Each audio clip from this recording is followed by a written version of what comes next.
Bien, salut mes leaders, Patrice Ouellette, ici fondateur de la méthode 48 heures où chaque semaine je discute de productivité et de leadership à cœur ouvert pour te permettre d'atteindre tes objectifs professionnels, réussir ta vie personnelle et devenir une source d'inspiration pour les autres. Vous savez, dans un monde où tout va tellement vite, on est souvent trop éparpillé, hyper connecté. Gérer son temps, son attention et son énergie de façon optimale, c'est tout un défi. Tu es au bon endroit si tu recherches des solutions pour amener ta performance et ton sentiment de réussite, autant dans ta vie personnelle que professionnelle, à ton prochain niveau. Ton temps est précieux, it's showtime now!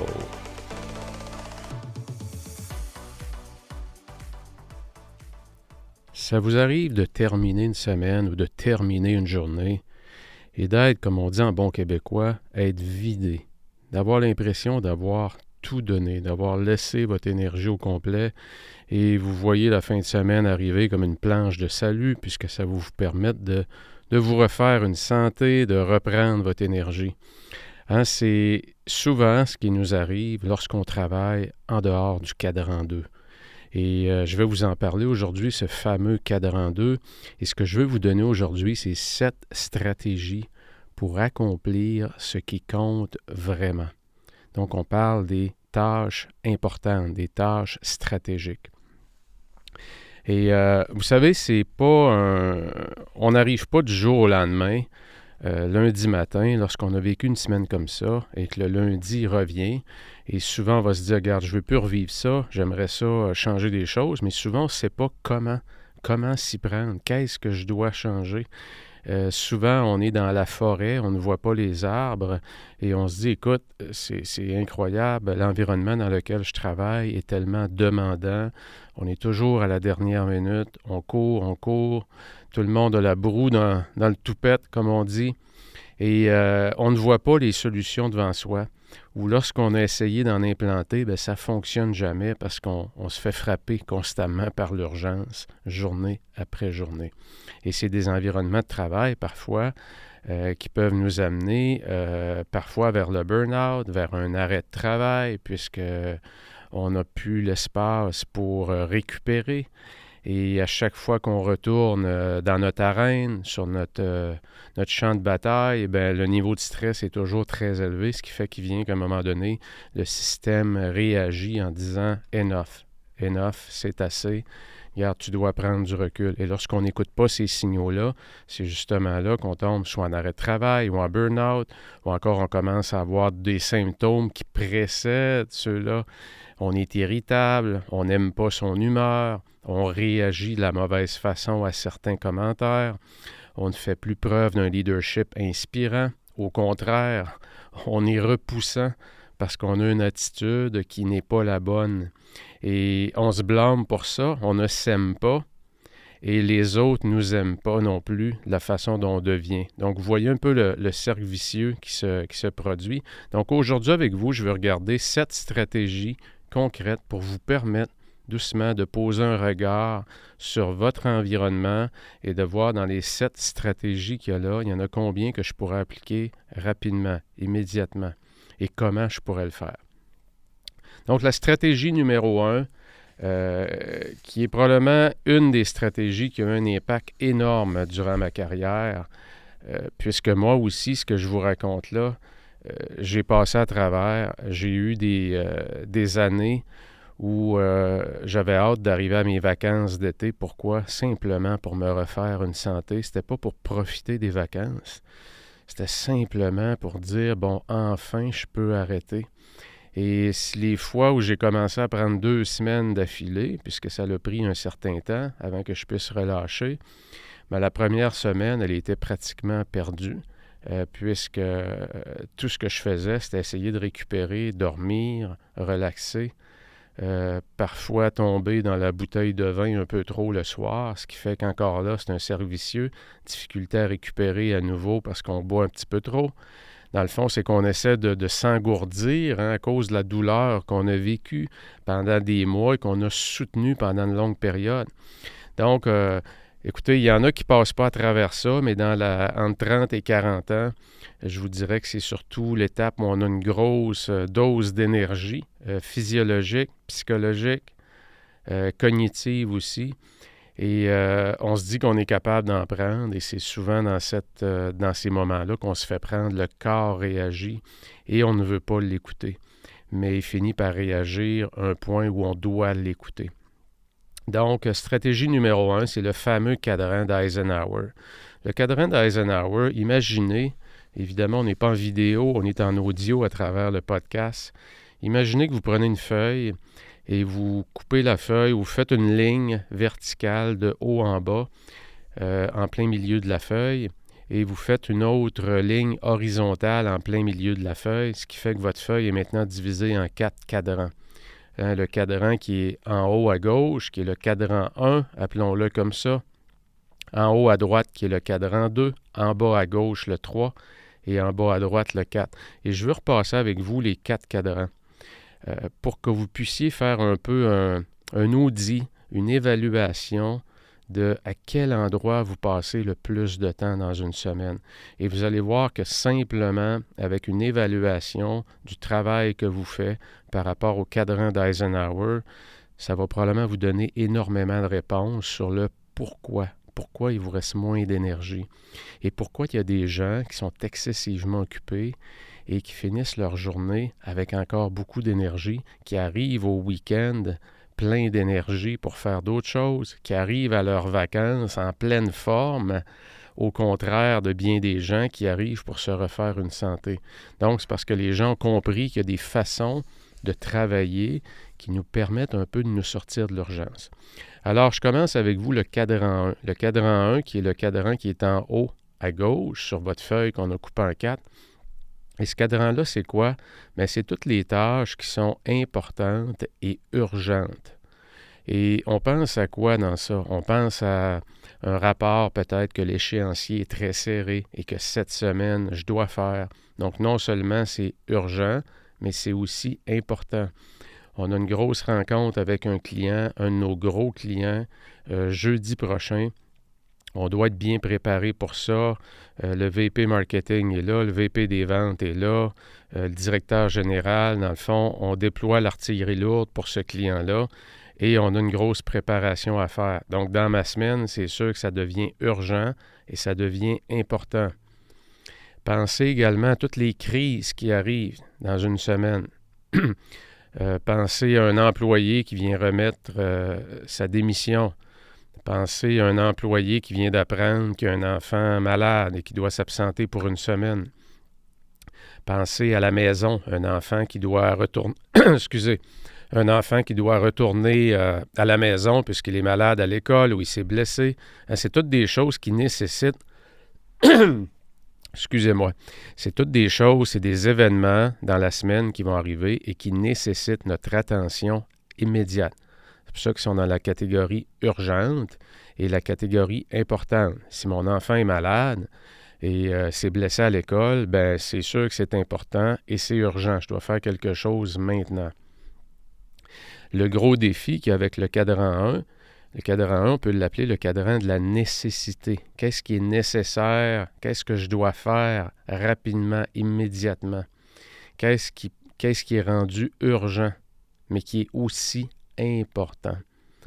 Le danger de ce cadran-là, c'est qu'on va se faire à croire à soi-même qu'il y a plein de choses qui sont importantes. Et on va les mettre dans ce cadran-là.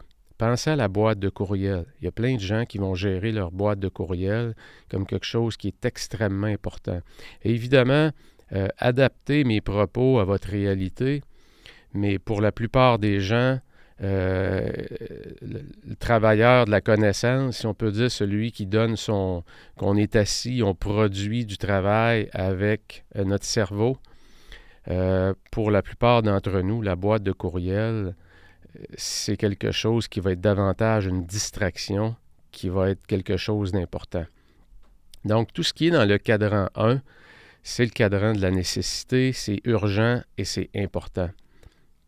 Est-ce que c'est bon que je m'occupe de ces tâches-là? Absolument.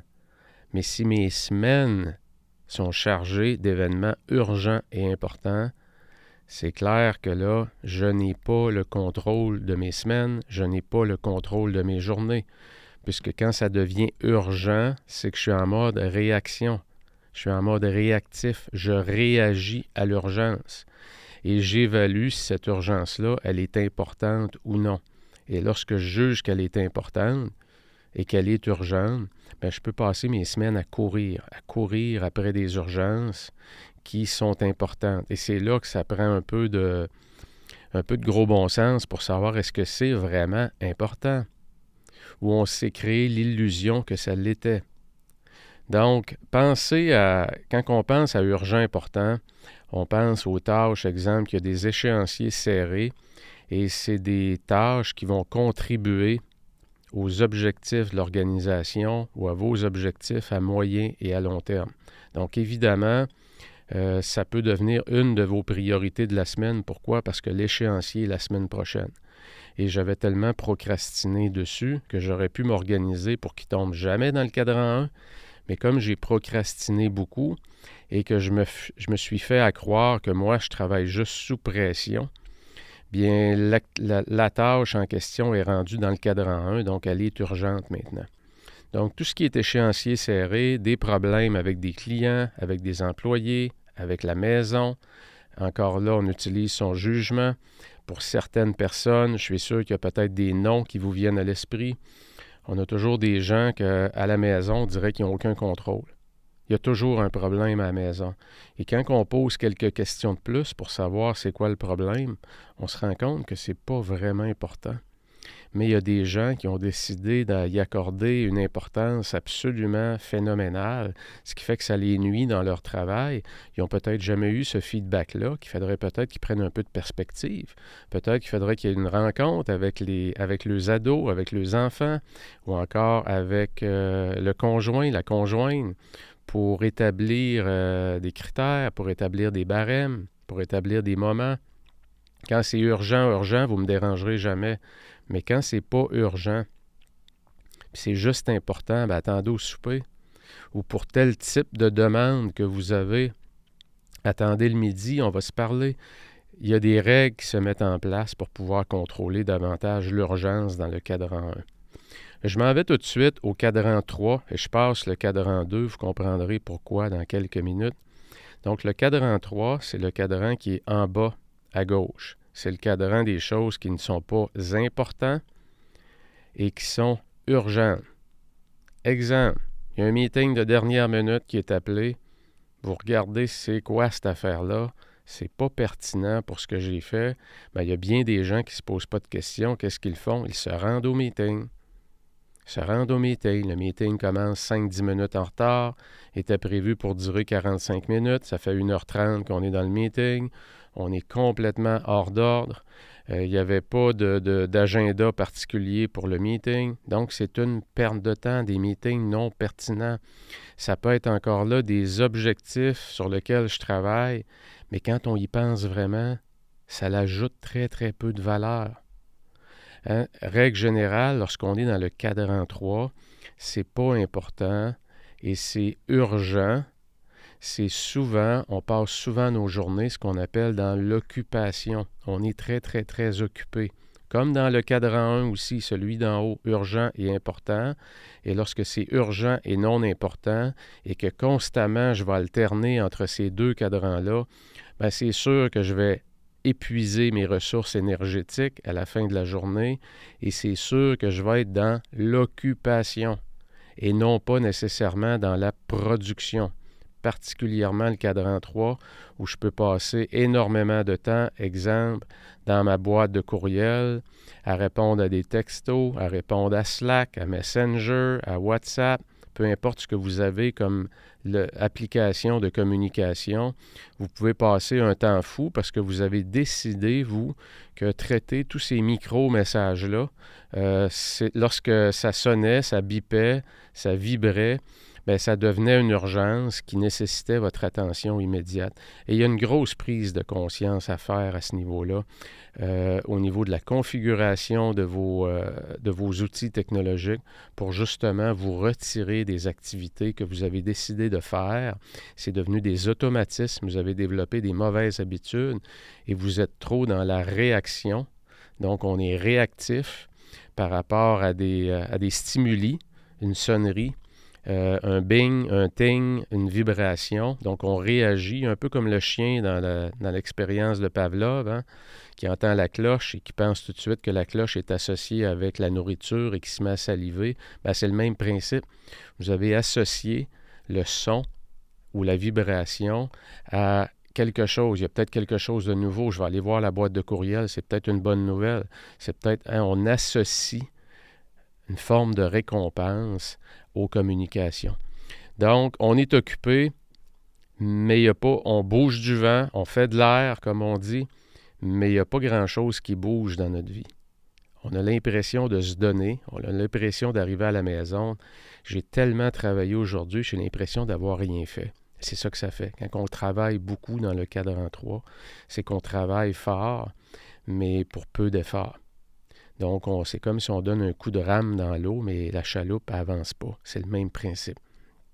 Le cadran 3. Le cadran 3, si on reprend notre feuille qui est coupée en 4, c'est le cadran qui est en bas à droite.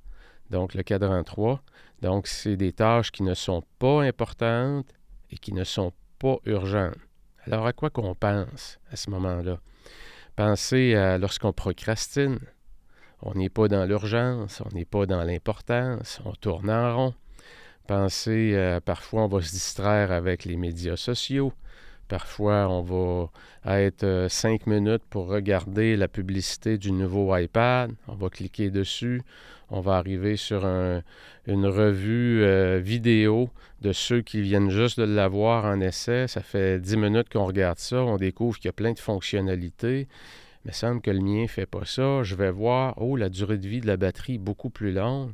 C'est vrai, j'ai peut-être besoin de ça. On continue à faire. Finalement, ça fait 30 minutes, 45 minutes. Encore là, c'est pas vraiment important. C'est pas urgent. C'est tout ce qui est de la perte. Le cadran 3, c'est le cadran de la perte. C'est qu'on perd notre temps. Il faut savoir distinguer entre le cadran de la perte, lorsqu'on perd notre temps, et lorsqu'intentionnellement, je ne fais rien pour récupérer.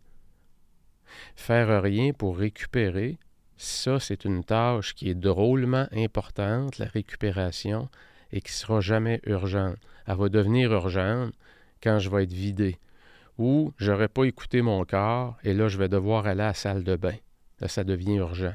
Là, je ne peux plus attendre. Hein? Il y en a beaucoup qui travaillent, ne sont pas à l'écoute de leur corps et finalement, là, ça presse. Hein? Ça, c'est des signaux que vous n'êtes pas beaucoup à l'écoute de votre corps. Vous n'êtes pas beaucoup à l'écoute non plus des signaux de fatigue décisionnelle, de fatigue psychologique. Donc, le cadran 1, c'est le cadran de la nécessité, en haut à droite, en haut à gauche, excusez. Donc, c'est important et c'est urgent. Le cadran 3, c'est en bas à gauche. C'est pas important et c'est urgent. C'est le cadran des distractions. On va se distraire. Et le cadran 3, c'est en bas à droite. C'est pas important et c'est pas urgent. Comme on le disait, c'est le cadran des pertes. C'est là où on perd notre temps, littéralement, où on peut... prenez la boîte de courriel. Très souvent, on va rentrer dans ça. Et la boîte de courriel peut rentrer autant dans les 4 cadrans. Mais souvent, pour bien des gens, va être dans le cadran 3 qui est la perte. Pourquoi? Parce que je prends beaucoup trop de temps à y aller régulièrement, très, très, très souvent. Et je vais répondre, je vais écrire, je vais effacer, je vais réécrire. Je vais me demander comment est-ce qu'il va interpréter ça. Je vais rechanger la phrase, je vais mettre ça en caractère gras. Hein, c'est ça, c'est qu'on va passer un temps fou dans notre journée. Pour certaines personnes, c'est 3 à 4 heures par jour à gérer des communications. Et là, ça devient de la perte parce que le temps supplémentaire que je passe à gérer les communications ne génère aucune valeur. Et c'est là que c'est important de faire ces prises de conscience-là et de devenir beaucoup plus expéditif, plus direct, Le cadran 2, c'est le fameux cadran, justement. C'est le cadran où c'est pas urgent, mais c'est drôlement important. Si vous n'avez pas écouté l'épisode numéro 1 et le 2, c'est vos activités stratégiques, votre top 5 des activités stratégiques rentrent dans ce cadran-là. Quand je travaille dans le cadran 2 de façon régulière, la plupart des tâches ne tombent jamais dans le cadran 1. N'oubliez pas, le cadran 1, c'est important et urgent. Ça peut devenir urgent. Pourquoi? Parce que je n'ai pas fait avancer le projet et soudainement, l'échéancier arrive rapidement et je dois me mettre dans l'action cette semaine et là, ça devient une urgence. Alors, le cadran 2, c'est quoi? C'est le cadran de la production, c'est le cadran de l'efficacité, c'est le cadran des décisions stratégiques. Comme on dit en anglais, « work smarter, not faster ». Tu travailles de façon beaucoup plus intelligente. Tu mets beaucoup moins d'efforts, tu laisses beaucoup moins de bandes passantes. Quand tu travailles, ça compte. Planifier fait partie du cadran 2. Planifier sa semaine, c'est jamais une urgence, mais c'est drôlement important. Coacher ses collègues, coacher ses subalternes, c'est jamais urgent, mais c'est drôlement important. Développer de façon stratégique certaines relations. Avez-vous un top 3 des relations que vous devez développer? Il y a peut-être une relation avec mon supérieur immédiat ou 2 étages plus haut que mon supérieur immédiat. Il y a peut-être des relations stratégiques avec des fournisseurs, peut-être des relations stratégiques avec 1 ou 2 clients que je dois davantage développer plutôt que constamment courir après toujours un nouveau client. Pourquoi que je ne prendrais pas mes 3 plus gros clients et que je ne passerai pas davantage de temps avec eux pour bien comprendre le modèle d'affaires et augmenter mes ventes avec eux? Donc, développement des relations d'affaires stratégiques, ce que j'appelle le white space, l'espace blanc, c'est jamais urgent, mais c'est tellement, tellement important. Et j'en parlais dans mon dernier épisode, le meeting white space ou la rencontre white space, ça peut être un bloc d'1 heure par semaine. Et qu'est-ce qu'il y a de planifié? Rien. R-I-E-N. C'est un espace blanc pour vous, pour réfléchir, pour prendre du recul, pour se poser des questions de qualité, pour regarder est-ce que je travaille bien. C'est ça, c'est pour prendre la perspective. Ça vous prend cette heure-là dans votre semaine. Et idéalement, je vous dirais une bonne journée pour le white space, c'est le vendredi. Pourquoi? Parce que le lundi, on est davantage en mode production en début de semaine et c'est toujours bon le vendredi d'avoir davantage de perspectives sur la semaine qui va se terminer.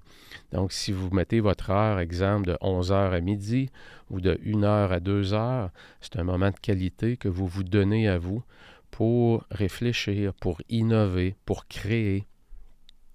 Et ça ne sera jamais urgent, mais c'est drôlement important.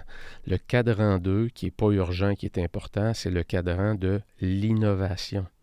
C'est le cadran de l'optimisation.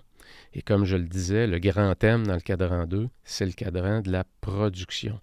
C'est là qu'on produit vraiment du travail de qualité, on produit du travail qui est pertinent. Il y a une différence entre prioriser les tâches, et prioriser les bonnes tâches. Faire les choses, c'est une chose. Faire les bonnes choses, c'est une autre étape. Et bien faire les bonnes choses, c'est une autre étape aussi. Donc, il faut savoir choisir dans le cadran 2, qu'est-ce qui est bon à faire, qu'est-ce qui génère beaucoup de valeur. Est-ce que je le fais avec qualité? Donc, le niveau de qualité de ce que je produis comme output. Est-ce que je suis en mesure de le faire avec un minimum de ressources? Il y a des gens que ça va lui prendre 3 heures pour monter ce rapport-là. Et moi, ça me prend 50 minutes. Wow! Je suis fier de moi. Je suis fier de moi parce que j'ai développé des techniques de travail qui sont davantage optimisées. Donc, le cadran 2, c'est vraiment le cadran de la production. Donc, important de vous situer dans votre semaine, vous travaillez, vous passez votre temps dans quel cadran exactement. Et je vous recommande d'appliquer pour le cadran d'Eisenhower, et j'en ai déjà parlé, le protocole stratégique tactique. Le protocole stratégique tactique, c'est quoi? C'est que je bloque le temps mes avant-midi dans mon agenda, dans mon calendrier, sont bloqués pour mes activités stratégiques, mon top 5 d'activités stratégiques, donc les activités qui ne sont pas urgentes, mais qui sont drôlement importantes. Et les après-midi, je les garde tactiques. Donc mes après-midi vont me permettre de gérer certaines urgences, d'être plus dans le trafic, comme on dit, d'être plus en mode réaction. Et mes avant-midi, que je vais m'isoler, je vais essayer de me bâtir une tour d'ivoire, un endroit où je suis moins dérangé pour produire le travail qui compte vraiment pour l'organisation, pour l'entreprise, qui va être game changer. Et ce travail-là, si je ne m'isole pas, si je n'ai pas une façon de réfléchir sans être dérangé constamment, à être isolé non seulement de l'externe, mais aussi de mon environnement technologique pour produire mon œuvre d'art, pour produire ma sculpture comme Michelangelo avec son David. Donc, je dois m'isoler. Donc, essayez-le protocole stratégique tactique, mes avant-midi en mode stratégique, je suis isolé, mes après-midi en mode tactique. J'étais cette semaine en coaching avec une personne qui a une soixantaine d'employés et j'étais avec lui depuis 3 mois en coaching et lors de la première rencontre de coaching, je regardais son bureau, évidemment à travers la caméra et je voyais du monde passer à l'arrière puisque le bureau est très vitré. Et je me disais, et on abordait, c'est-à-dire la problématique, il me disait qu'il y avait de la difficulté à travailler, à rester concentré. Et quand je regarde l'environnement physique dans lequel il est, c'est pratiquement impossible. C'est pas possible de travailler de façon concentrée, comme Cal Newport le dit bien, travail en profondeur, deep work, si ton bureau ou ton environnement physique est dans un endroit où tu es constamment dérangé. Si ça l'arrive, que c'est votre cas, bien, il existe des techniques. Exemple, il y en a qui vont porter des bandeaux, un petit bandeau sur le bras, vert, jaune et rouge. Vert, ça veut dire que je suis disponible. Jaune, si tu me déranges, c'est vraiment urgent. Puis rouge, dérangez-moi pas. Je travaille en deep work. J'ai un rapport à faire et je veux rester concentré. Des fois, ça peut être un code de couleur, un carton qu'on met sur le dessus du paravent. Trouvez vos façons. Mais ceux qui disent que parce qu'on y travaille, je travaille dans un bureau à air ouverte, c'est pas possible. Non, c'est possible. Et tu peux t'acheter des écouteurs aussi qui vont annuler le bruit extérieur avec tes cartons vert, jaune, rouge. Et voilà, tu es déjà dans une zone beaucoup plus avancée de travail en profondeur que tu l'étais avant. Mais pour ceux peut-être qui occupent des postes différents, vous avez un bureau fermé, mais que votre bureau est un peu ouvert, très fenestré, votre bureau est près où ça bouge, où il y a du trafic, comme on dit, bien, pensez à regarder dans votre environnement est-ce qu'il n'y a pas moyen de travailler à un autre endroit. Et en parlant avec lui, en discutant avec lui, le client que je vous parlais en coaching s'est rendu compte qu'au 2e étage, il y a un bureau qui est vide. J'ai dit, pourquoi tu ne prends pas ton bureau à ce moment-là au 2e étage pour avoir tes avant-midi stratégiques où tu es isolé, tu travailles. Et lorsqu'à 11h30, dans ton avant-midi, tu as accompli plus que ce que tu fais normalement dans ta journée au complet en étant constamment distrait, tu vas voir que tu vas aimer te promener, puis être dérangé, puis être dans le trafic, puis répondre aux urgences, puis être en mode réactif, puis éteindre des feux. Parce que ça, on le sait, ça nous satisfait beaucoup, éteindre des feux. Ça nourrit l'ego, on a un grand sentiment d'utilité. Mais très souvent, lorsqu'on passe nos semaines dans cette catégorie d'activité-là, ben, ça ne veut pas dire qu'on fait progresser l'organisation beaucoup. Il y a peut-être moyen de la faire progresser davantage. Donc, on est plus libre l'après-midi, justement, d'éteindre des feux. Pourquoi? Parce qu'on a passé notre avant-midi à faire ce qui comptait vraiment, les activités du cadran 2. Donc, le protocole stratégique tactique. Je m'en vais à la stratégie numéro 2. Stratégie numéro 2, ben, elle est très simple. Posez-vous des questions de qualité. Qu'est-ce que je dois arrêter de faire? Qu'est-ce que je fais à chaque semaine, que je répète, et quand j'y pense vraiment, ça a très peu d'impact sur l'organisation. Ça a très peu d'impact sur mon équipe. Et je suis tellement embarqué dans une routine de produire ce rapport-là que je me demande même plus s'il y a des gens qui lisent le rapport que je produis. Je le remplis, je l'envoie. Je suis comme un peu désensibilisé à l'impact du travail que je fais. Donc, qu'est-ce que je dois arrêter de faire? Quelles questions je pourrais poser à mes collègues pour savoir si je devrais effectivement arrêter de le faire? Est-ce que c'est ma propre perception ou mon intuition me dit qu'il n'y a pas grand monde qui regarde ce rapport-là? Mais peu importe c'est quoi l'activité, il y a toujours des choses qu'on fait dans une semaine et qu'on peut arrêter de faire.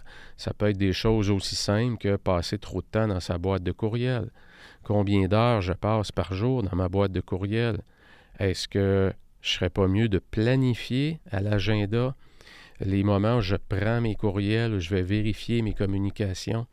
Si ça vous stresse tellement de travailler comme ça, planifiez 4 blocs par jour, 2 l'avant-midi, 2 l'après-midi, et en dehors de ces blocs-là, vous faites quoi? Bien, vous êtes en mode stratégique tactique. Si vous êtes le matin, bien, vous êtes isolé, vous avez décidé, vous avez pris la décision intentionnelle de travailler en profondeur sur des choses qui ont beaucoup de valeur et de mettre de côté, donc de prioriser le travail qui a de la valeur et de mettre de côté les communications pour une séance de 90 minutes. C'est ça, prendre des décisions, être intentionnel. Et là, peut-être que vous prendrez vos courriels, je ne sais pas, à 9h30 le matin et 11h45, peu importe comment vous allez organiser votre avant-midi, mais protégez vos avant-midi. Protéger les heures de gloire. Et lorsqu'on regarde les études en général de la courbe d'énergie des gens, la courbe d'énergie cognitive, on va chercher notre pic vers 11 heures, à peu près 11 heures midi. Donc, je ne veux pas donner mon pic d'énergie à ma boîte de courriel. Je veux le donner à l'endroit où je produis du travail de qualité pour augmenter la qualité de ce travail-là. Non seulement pour augmenter la qualité du travail, mais aussi pour regarder si je ne peux pas devenir meilleur à produire ce travail-là en moins de temps. Ce qui s'appelle l'optimisation. Donc, posez-vous des questions de qualité. Qu'est-ce que je dois commencer à faire? Qu'est-ce que je ne fais pas ou que j'ai jamais le temps de faire et que si je le ferais, ça aura un gros impact sur mes propres résultats en tant que travailleur. Ça pourrait avoir un gros impact sur l'équipe. Ça pourrait avoir un gros impact sur l'organisation en général. Qu'est-ce que je dois commencer à faire? Et qu'est-ce que je dois continuer à faire? Parce que j'ai du bon feedback. Et je le sais, les semaines où je fais ce travail-là et qu'en plus j'y consacre juste un 15 minutes de plus et que là, mon graphique que je produis parle beaucoup plus, je fais parler les chiffres davantage, j'ai toujours du feedback à toutes les fois que je fais ça positif. J'ai du feedback dans les meetings, j'ai du feedback par courriel, et quand je n'ai pas le temps de le faire ou que je ne prends pas le temps de faire parler les chiffres à travers des graphiques, bien, il n'y a jamais personne qui m'envoie des courriels pour me dire « Hey Marie, écoute, ton rapport, il est vraiment hot. Là, quand j'ai vu le graphique, j'ai réalisé que mon équipe n'était pas du tout dans la bonne direction. » C'est ça, faire parler les chiffres.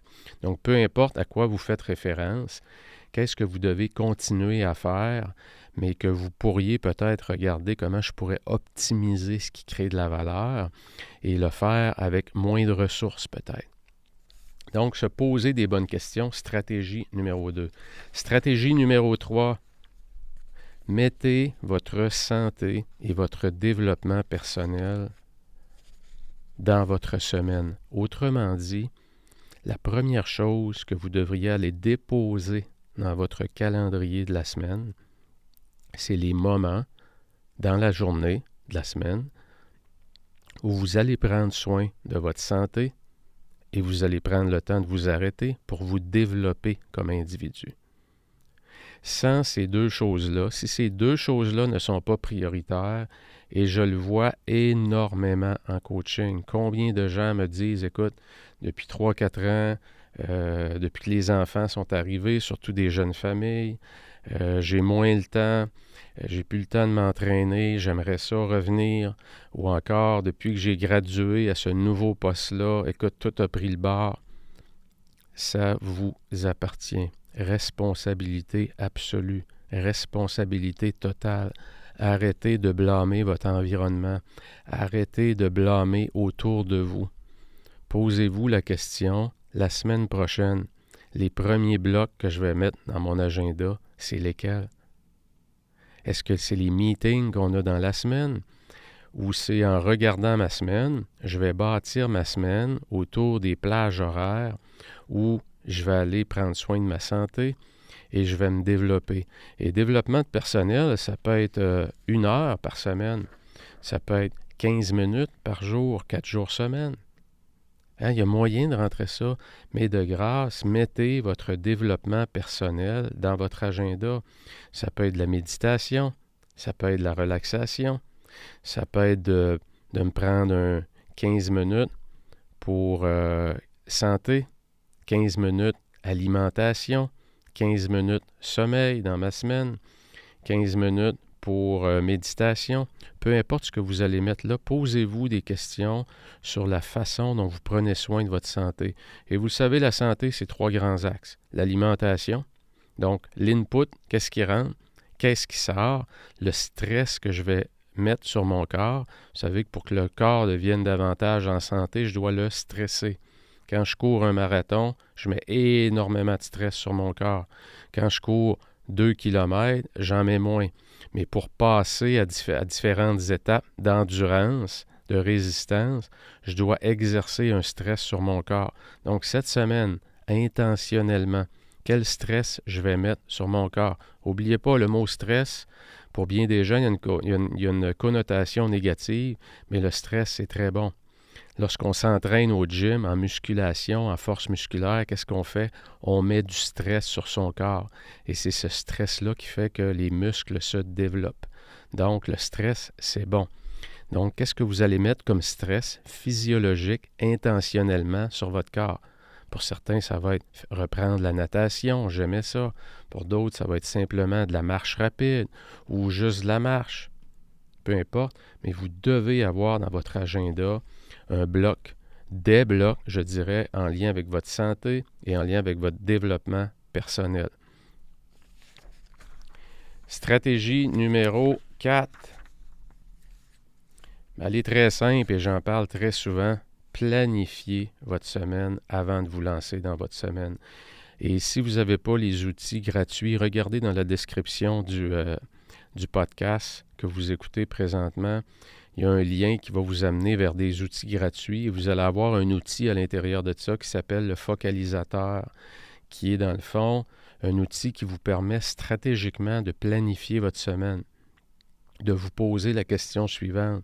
Cette semaine, c'est quoi les 3 grosses priorités que je devrais attaquer? C'est quoi les 3 grosses priorités qui ont le plus d'importance, qui vont faire le plus de différence? Et c'est là que vous allez peut-être revenir aussi au cadran d'Eisenhower. Peut-être qu'il y en a qui vont être dictés dans vos 3 grosses priorités de la semaine. Il y a peut-être des priorités qui vont être dictées par l'urgence.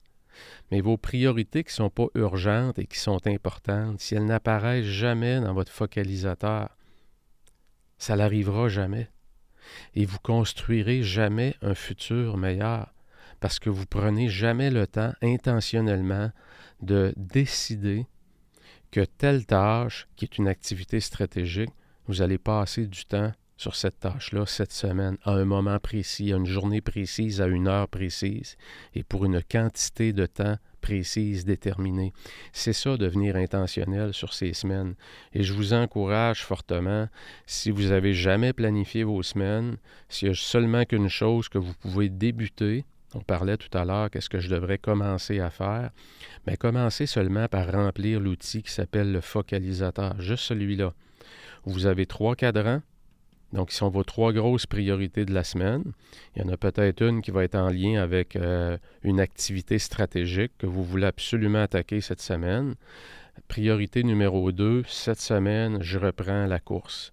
Ça me faisait du bien, ça fait 1 an que je n'ai pas été, c'est le printemps, on revient au jogging, je le mets en priorité et je veux y aller 2 fois. Bon, priorité numéro 2, c'est ma santé, super, bingo.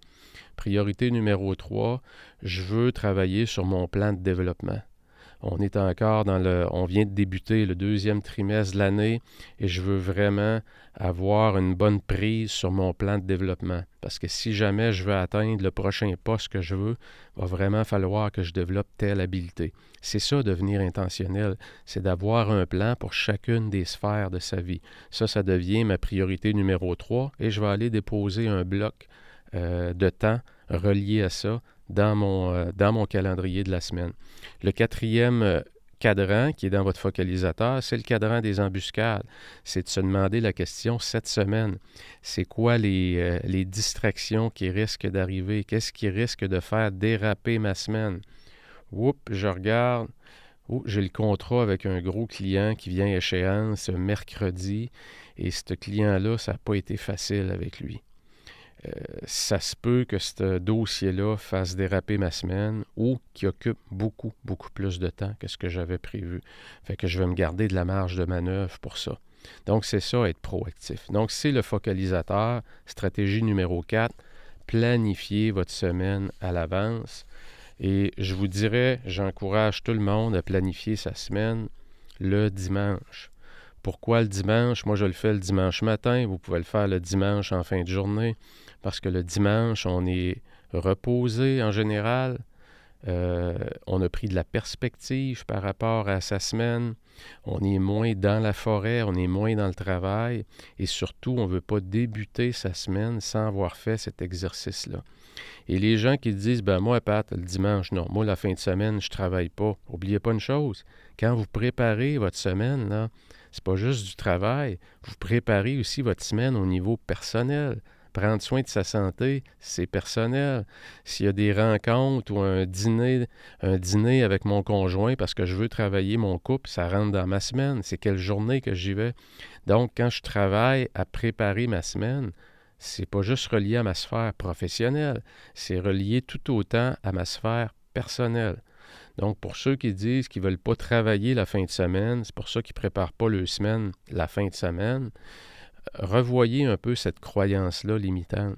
En prenant du recul, quand vous êtes reposé le dimanche, à un moment de la journée, ça peut être d'aller le dimanche dans un café à quelque part, d'apporter votre agenda, un bloc-notes, un bon stylo avec lequel vous aimez écrire, un bon café, et puis vous prenez 45 minutes, une heure à siroter votre café tranquille au Starbucks. Peut-être que votre conjointe est avec vous, il fait la même activité ou il va lire. Il y a des façons de rendre ça extrêmement agréable. Allez-y. Allez-y, préparez votre semaine à l'avance. Stratégie numéro 5, pour justement, comme on le disait, réussir à accomplir ce qui compte vraiment, vous devez avoir un meeting d'alignement par semaine, au moins un. Et ça veut dire quoi? Ça veut dire que si vous pouvez appliquer la stratégie suivante, c'est de prendre le formulaire du focalisateur, le donner à vos collaborateurs, leur demander de le remplir, et le meeting que vous avez le lundi matin, le meeting de synchronisation, d'alignement, c'est qu'on partage nos 3 priorités de la semaine. Qu'est-ce que ça fait, ça? Ça nous permet de voir est-ce qu'on est aligné.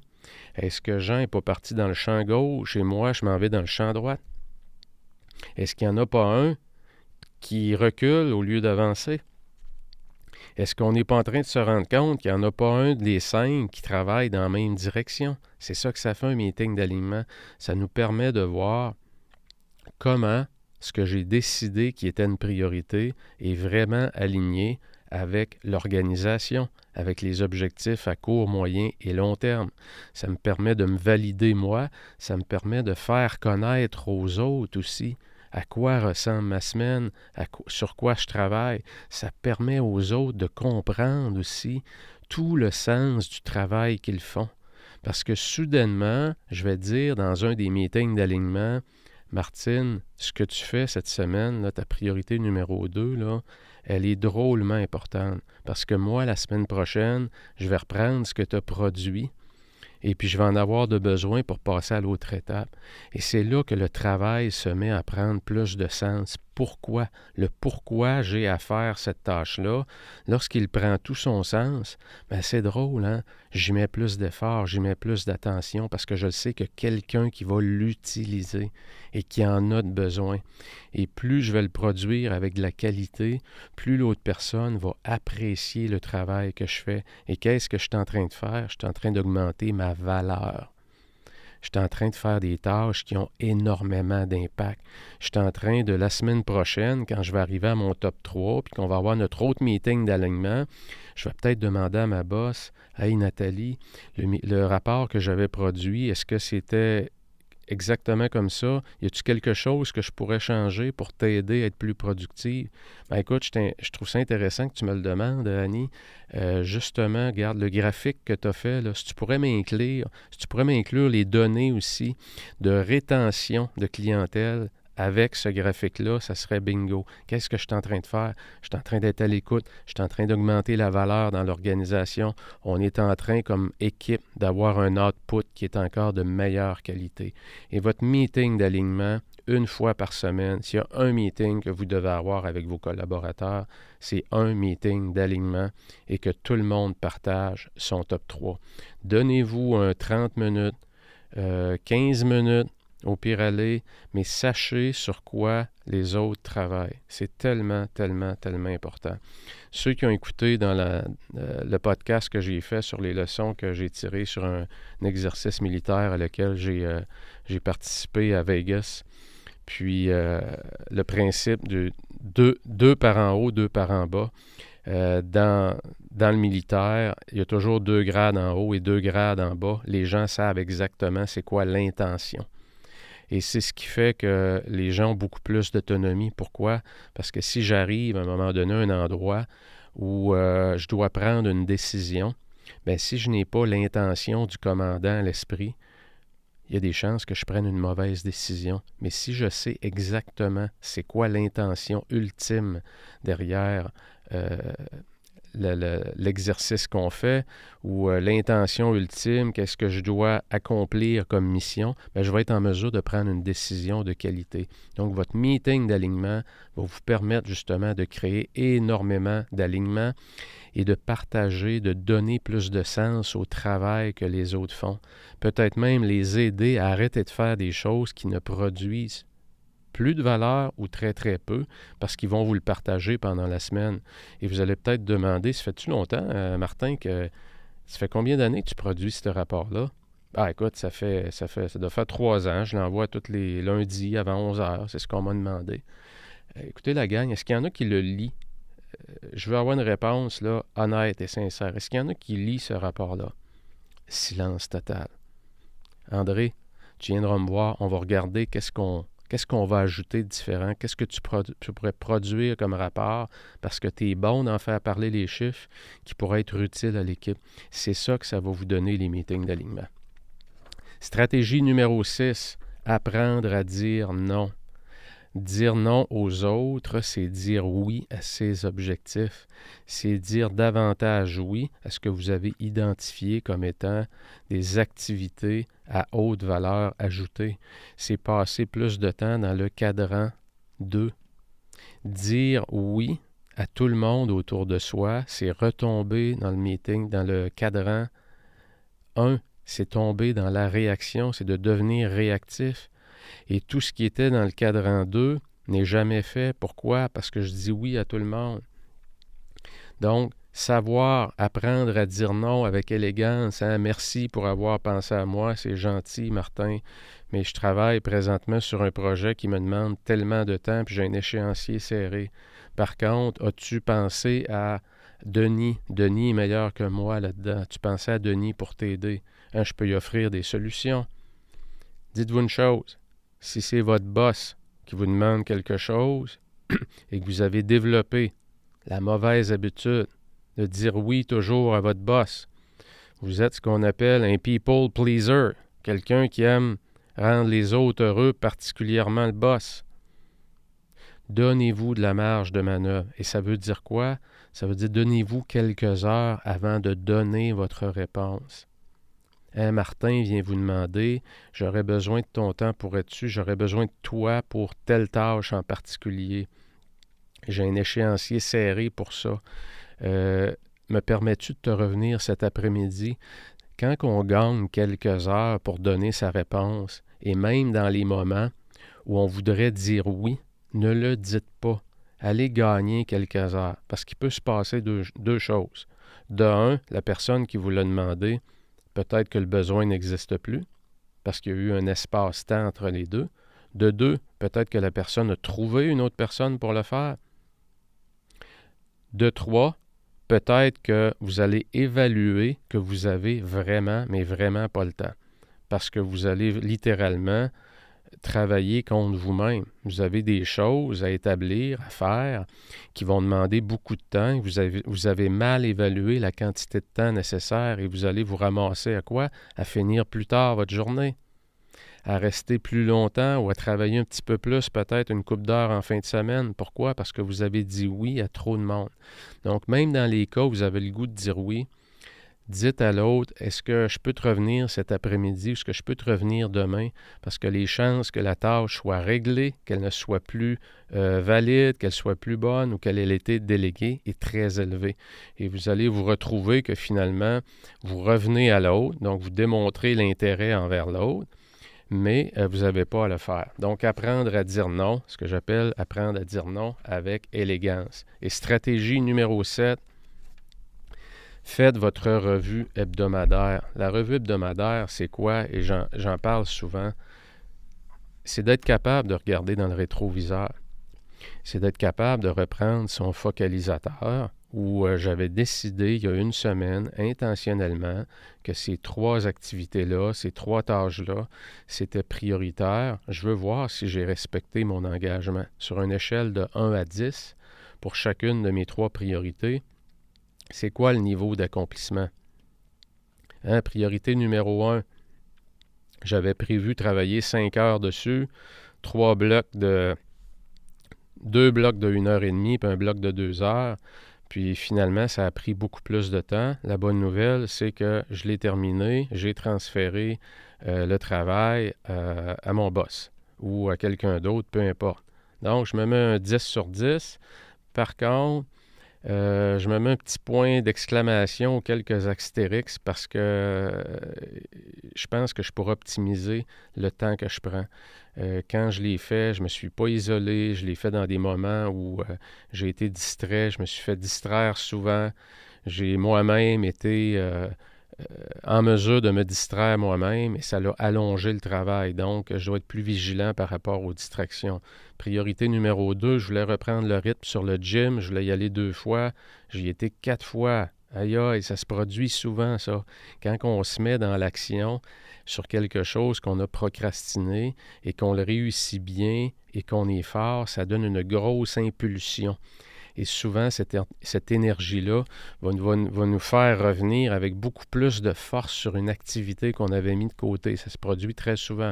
Donc, j'ai augmenté mon impulsion par rapport à une activité qui est stratégique. Je suis fier de moi. Je me mets un 12 sur 10. Vraiment, c'est exceptionnel ce que j'ai fait. Bravo, chapeau. Et c'est ça qu'on fait, la revue hebdomadaire, c'est qu'on va revoir ma semaine. Je vais revoir mes 3 priorités. Je vais essayer de raffiner. Je vais essayer d'optimiser mon système. Je vais regarder dans ma semaine, c'est quoi mes grandes victoires. S'il y avait 3 choses que j'aurais à identifier comme étant des victoires, et ce n'est pas nécessairement dans mon top 3, ça peut être par rapport à une conversation que j'ai eue dans le corridor ou en allant à la machine à café. Et finalement, j'ai découvert qu'il y avait un gros problème entre 2 employés et je suis intervenu. C'était pas prévu dans ma semaine.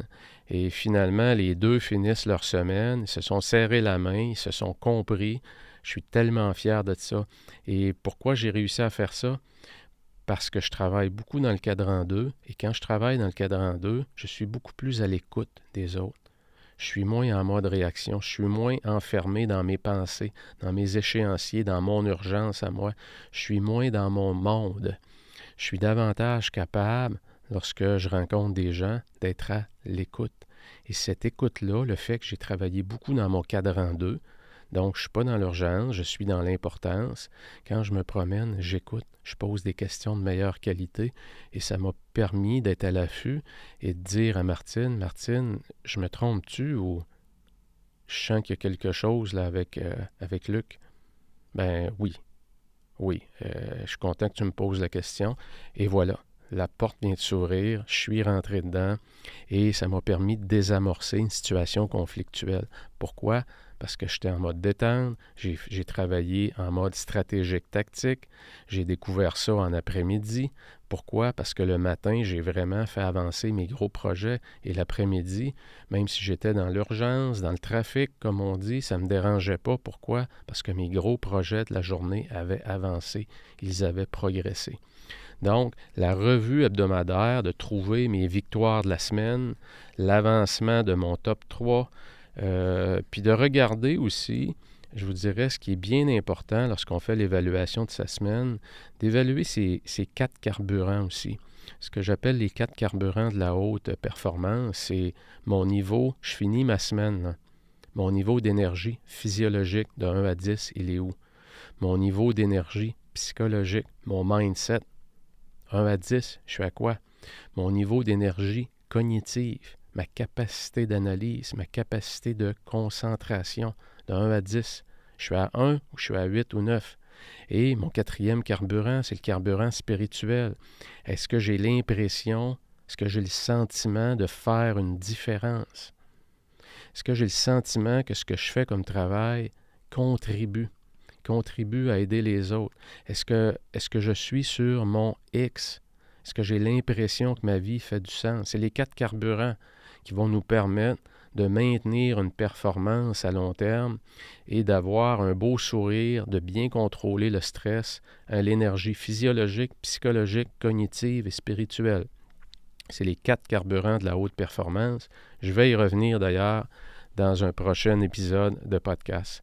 Mais c'est important de mettre un chiffre sur chacun pour voir à quel endroit où je dois être vigilant. J'ai mal planifié ma semaine, je me suis ramassé avec des échéanciers trop serrés, j'ai dû annuler un souper important avec les enfants, je n'ai pas été en mesure d'aller les chercher mercredi et jeudi, c'est mon conjoint qui a dû se le taper.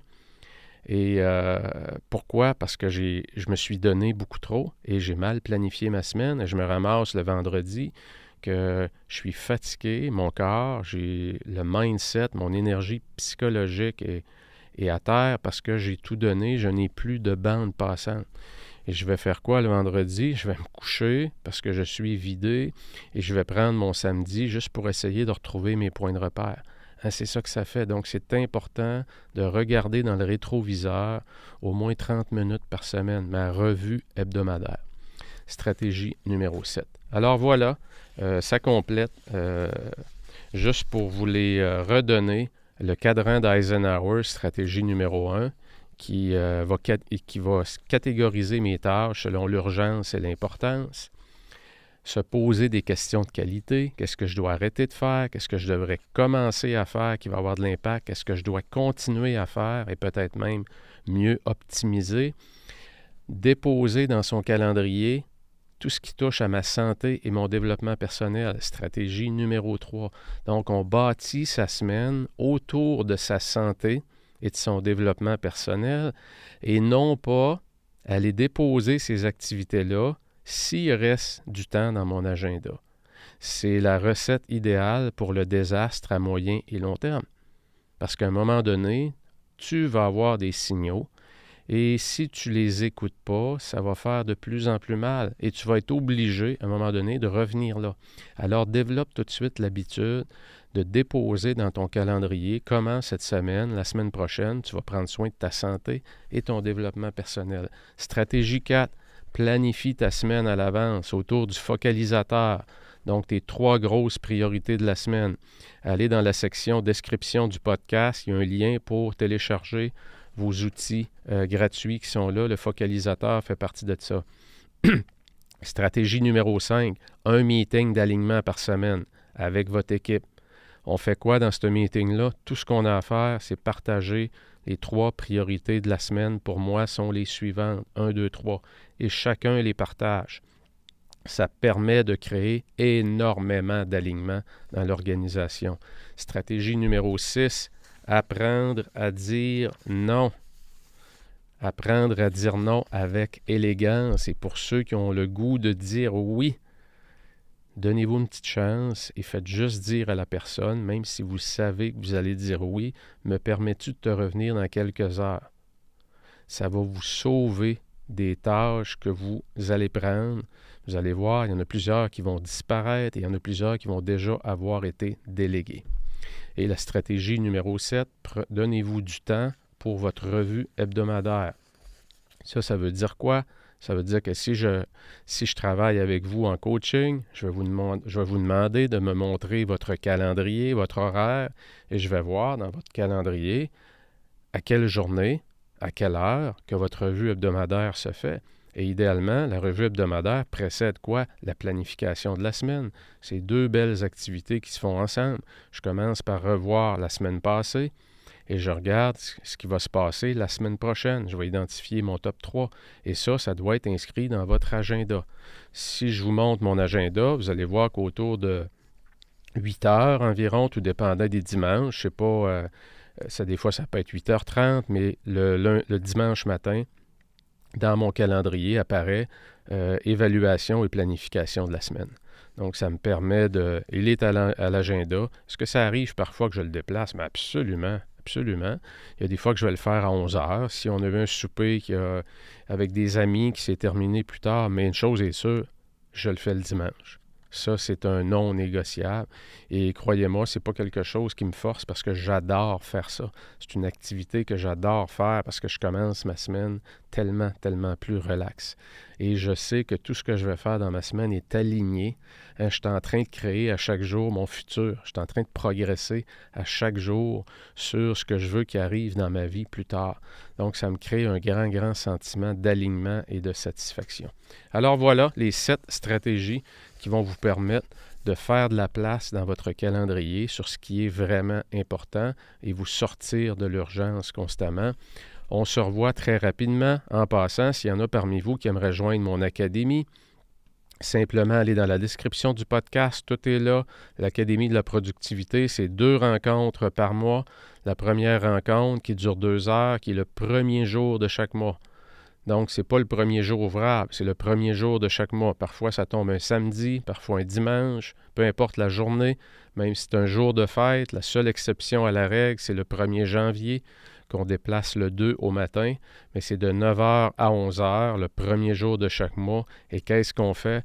On travaille justement pour planifier notre mois, pour planifier notre trimestre, pour exploiter davantage la force des trimestres où on peut accomplir tellement, où on peut s'aligner davantage, où on peut vraiment créer beaucoup plus rapidement la vie qu'on désire obtenir parce qu'on est plus intentionnel dans tous nos choix, dans nos décisions, dans les 6 sphères du succès.